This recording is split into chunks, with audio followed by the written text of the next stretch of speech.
Dans cette vidéo, on va voir les 3 pires erreurs que tu peux faire, quand tu es en alimentation cétogène et qui bloquent ta perte de poids. Je vois un nombre de personnes qui ont commencé l'alimentation cétogène dans le but de perdre de poids et en pensant bien faire, en pensant faire les choses correctement, je me rends compte que ces personnes, commettent des erreurs et du coup n'arrivent pas à leur objectif. Et même pour certaines personnes, je vois des personnes qui prennent du poids en alimentation cétogène en faisant ces erreurs-là. Hem, donc voilà. Première erreur déjà, c'est de toujours compter ses calories. Alors pourquoi c'est une erreur? Généralement, on remarque ça souvent, c'est les personnes qui vont débuter l'alimentation cétogène et qui ont pas encore compris pourquoi, hem, ou plutôt, la puissance de l'alimentation cétogène. En fait, dans la perte de poids, il y a 2 approches. Soit on va venir compter les calories, on va pas manger trop gras et cetera, ce qui ne fonctionne pas sur le moyen long terme. Ou alors il y a une autre approche, c'est l'alimentation où on va plutôt se focaliser sur les hormones, sur le métabolisme, pour réussir à perdre du poids, ce qu'est l'alimentation cétogène. Là où c'est extrêmement puissant, c'est que, en passant en alimentation cétogène, on va réduire notre sécrétion d'insuline, on va diviser, nos niveaux d'insuline par 3, par 4, par 5, par rapport à une alimentation qui est, basée sur les glucides.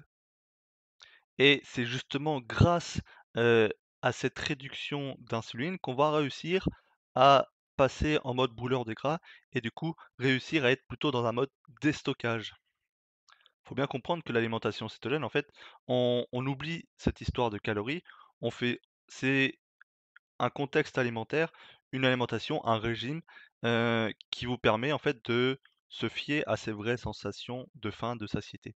En gros, on va manger quand on a faim et on arrête de manger quand on a plus faim. Voilà, ça permet de retrouver ces vraies sensations, naturelles, on va dire. Celles qui sont perturbées, par l'excès de glucides. Il faut savoir que quand on mange des glucides, quand l'alimentation est basée sur les glucides, on perd, cette capacité naturelle à dire: «Est-ce qu'on a encore faim? Est-ce qu'on a plus faim?» Et notamment avec 2 hormones, la leptine et la gréline. La gréline, c'est l'hormone de la faim. La leptine, c'est l'hormone de la satiété et on remarque que quand on a une alimentation basée sur les glucides, ces 2 hormones sont complètement déséquilibrées et quand on se retrouve vraiment en alimentation cétogène, ces hormones se retrouvent, rééquilibrées et donc on peut se fier à ces signaux. Donc tout ça pour dire que une fois qu'on est en alimentation cétogène, on ne compte plus ses calories. Tout simplement parce que si on compte ses calories, on va pas se fier à ces vrais signaux et le fait de souvent, souvent en fait, quand on va venir compter ses calories, bien souvent, on va être en dessous de nos vrais besoins et quand on mange pas suffisamment de calories, on va se retrouver avec tous les problèmes, toutes les contraintes, heu, d'un régime type, heu, qui est restrictif et qui est hypocalorique. Et le premier inconvénient, c'est un métabolisme qui va tourner au ralenti. Votre métabolisme, c'est quelque chose qui est variable, c'est-à-dire que, c'est pas parce qu'on vous donne une formule de calcul qui est complètement imprécise et inexacte, basée sur le poids, sur la taille, sur l'activité physique, sur votre âge, que c'est quelque chose de fixe. Métabolisme, c'est quelque chose de variable. Si vous lui donnez moins que ce que votre corps brûle en réalité, votre métabolisme, il va se réduire, petit à petit. Par contre, si vous lui donnez plus, il va aussi, du coup, aller dans le sens, aller à la hausse et donc vous allez brûler de plus en plus. Donc l'une des méthodes les plus efficaces pour vraiment maintenir un métabolisme le plus élevé possible, ça va être de manger à sa faim. 2e inconvénient, c'est dans la période de céto-adaptation, c'est-à-dire que à partir du moment où on commence l'alimentation cétogène, donc dans les, 15-20 premiers jours. Si on consomme pas suffisamment de calories, donc pas suffisamment de protéines et de matières grasses, on peut avoir des difficultés, pour passer du mode brûleur de sucre à brûleur de gras. Lorsque ça fait, probablement toute votre vie, des décennies que vous êtes dans un mode de fonctionnement, basé sur les glucides et que du jour au lendemain, vous passer en dessous de 20 grammes de glucides par jour, il faut envoyer un signal fort au corps hem, comme quoi il y a une autre source de carburant qui est possible, les matières grasses. Et donc pour ça, forcément en fait, il faut pas compter ses calories, il faut manger suffisamment de matières grasses. Le 3e inconvénient, ça va être pour la thyroïde. La thyroïde, c'est vraiment le chef d'orchestre du métabolisme. C'est lui qui va, c'est elle qui, grâce, à ses hormones thyroïdiennes, heu, régler un petit peu la jauge à quelle, vitesse et à quelle quantité vos cellules vont brûler de l'énergie. Donc dès lors que, il y a pas suffisamment de calories, il y a pas suffisamment de matières grasses, il y a pas suffisamment, de micronutriments, de protéines et cetera, la thyroïde aura tendance plutôt à aller à la baisse. Et donc voilà, ça rejoint le point numéro 1 sur le métabolisme. Qui dit thyroïde à la baisse, dit aussi métabolisme qui brûle de moins en moins. Et enfin, le 4e point, ça va être l'augmentation du cortisol. Le cortisol qui est l'hormone du stress.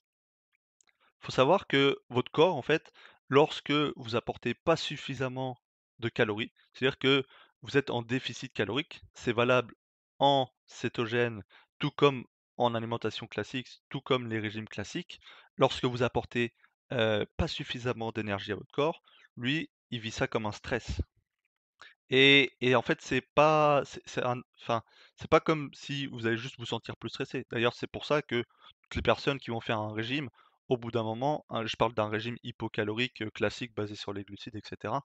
Hem, c'est pour ça qu'il y a tellement de personnes qui commencent ça et au bout de quelques semaines, quelques mois, elles se rendent compte qu'elles sont plus irritables, qu'elles commencent à engueuler tout le monde, qu'elles sont à fleur de peau, tout simplement parce qu'en fait le cortisol, en soumettant votre corps à un stress, à un régime hypocalorique, forcément le cortisol, il monte au plafond et c'est comme ça que du coup on va se sentir mal, on va se sentir pas bien, jamais apaisé et cetera, stressé, anxieuse.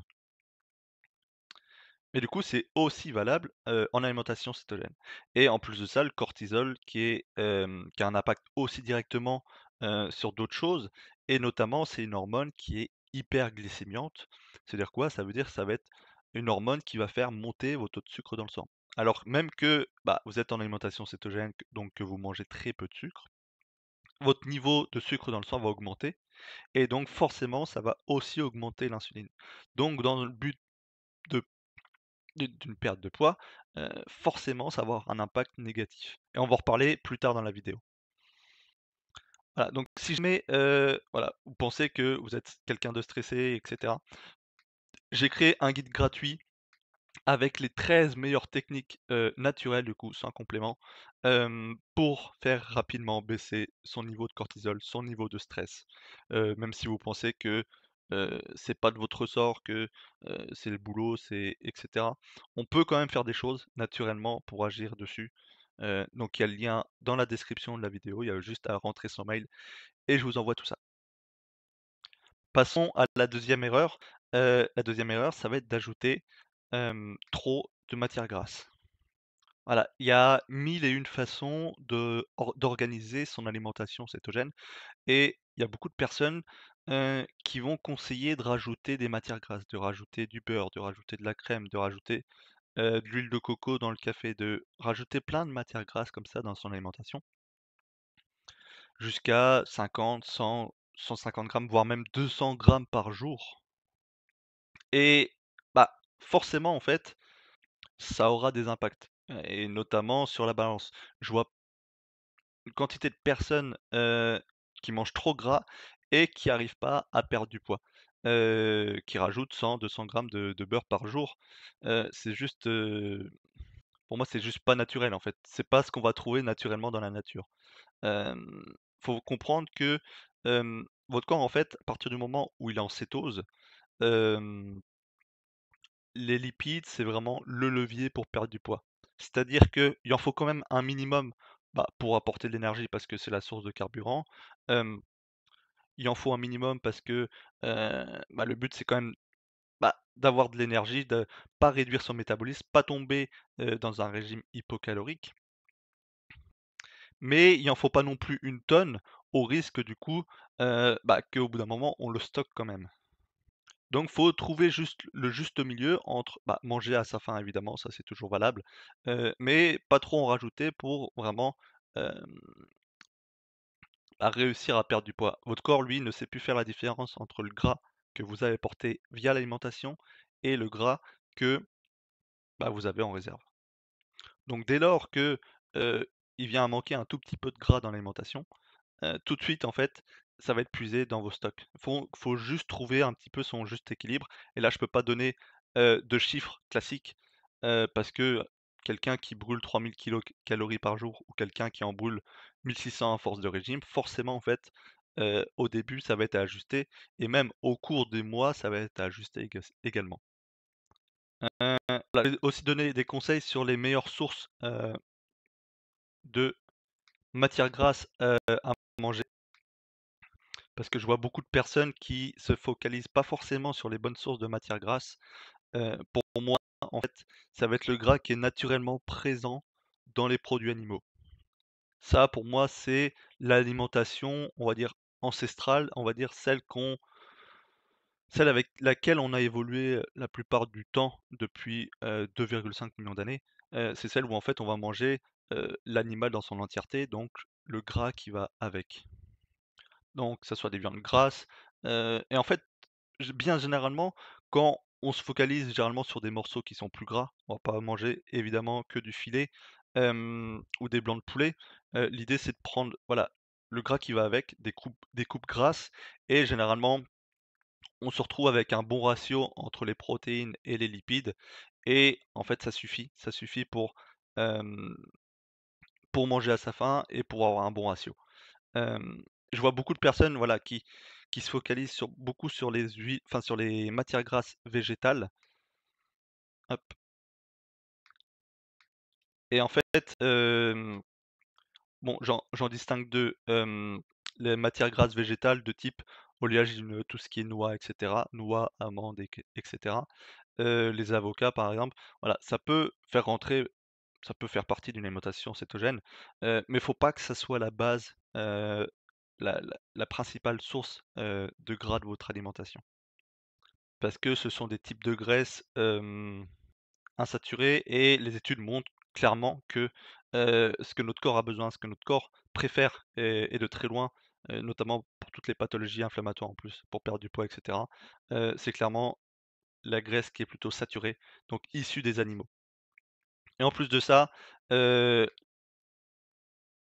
celle où vraiment là, il va falloir éviter absolument, c'est les huiles végétales. Ça pour moi, il faut supprimer ou alors très occasionnellement. Mais voilà, ça doit pas faire partie de votre alimentation au quotidien. Donc tout ce qui va être huile de colza, l'huile de tournesol, l'huile de pépins de raisin et cetera. Elles sont beaucoup trop riches en oméga 6. Donc ça va faire un déséquilibre au niveau oméga 3, oméga 6 et donc ça va provoquer de l'inflammation. L'inflammation, qui peut entretenir, heu, qui peut avoir un impact négatif sur la perte de poids, et aussi, sur la résistance à l'insuline. Donc préférez plutôt, pareil, les matières grasses animales, vous pouvez faire cuire, vos aliments avec du beurre clarifié par exemple, heu, ou encore de la graisse de bœuf, c'est excellent. Voilà, si jamais ça vous intéresse, j'ai fait une vidéo sur ma chaîne YouTube, il y a quelques jours, sur comment répartir ses macronutriments entre les protéines, entre les lipides, entre les glucides, en fonction de là où on en est, par rapport si on vient de commencer l'alimentation cétogène ou si on y est déjà et aussi comment répartir parce que forcément ça va être adapté en fonction de là où vous en êtes, hem et donc, quels sont les signes faut observer pour savoir exactement quoi faire? J'ai fait une vidéo, je vous la mets pareil dans la description de la vidéo. Et enfin, la troisième heure, alors là, il ne s'agit pas forcément directement de l'alimentation, mais c'est un impact tellement puissant, tellement majeur. Hem, j'ai vu des personnes qui étaient complètement bloquées, au niveau du poids et juste en réglant ça, ça a complètement débloqué. Donc, 3e erreur, c'est négliger son sommeil. Là, encore une fois, je vais parler de cortisol. Faut savoir que quand on dort peu, quand on dort mal, quand on dort pas suffisamment tôt, quand on se couche trop tard, il va avoir une production de cortisol, comme on l'a vu tout à l'heure dans la vidéo. Donc ça veut dire hormone du stress, donc ça veut dire augmentation du sucre dans le sang, donc ça veut dire forcément derrière, une augmentation de l'insuline, qu'on cherche absolument du coup à éviter, à diminuer le plus possible en étant en alimentation cétogène. Voilà, j'ai vu des personnes qui avaient une glycémie le matin, donc un taux de sucre dans le sang, au-dessus des normes qui étaient à 1,1, 1,2, hem, donc ce qui est à la limite, hein, presque du diabète, et en étant cétogène pourtant, hein, et dès lors que, bah, elle a travaillé sur le sommeil, elle s'est couchée plus tôt, elle a évité la lumière bleue le soir et cetera, elle est passée en l'espace de 4-5 jours, à 0,8 de glycémie, donc une glycémie qui est parfaite. Donc si jamais ça t'intéresse et tu veux que je t'aide à mettre tout ce qu'il faut pour éviter les erreurs, éviter les pièges, bien formuler ton alimentation cétogène, riche en micronutriments, tout ce qu'il faut. Voilà, j'ai mis en place un accompagnement 100% personnalisé. Vous avez juste du coup à me contacter sur les réseaux sociaux. Il y a le lien pareil pour me contacter, bah, soit sur Facebook, soit sur Instagram, c'est comme vous voulez. Vous avez juste à m'envoyer un message et puis on voit ensemble comment je peux vous aider. Voilà, je vous laisse maintenant avec 2 vidéos, hem, qui pourront vous aider. Hem, et moi je vous dis à demain pour une nouvelle vidéo. Bye.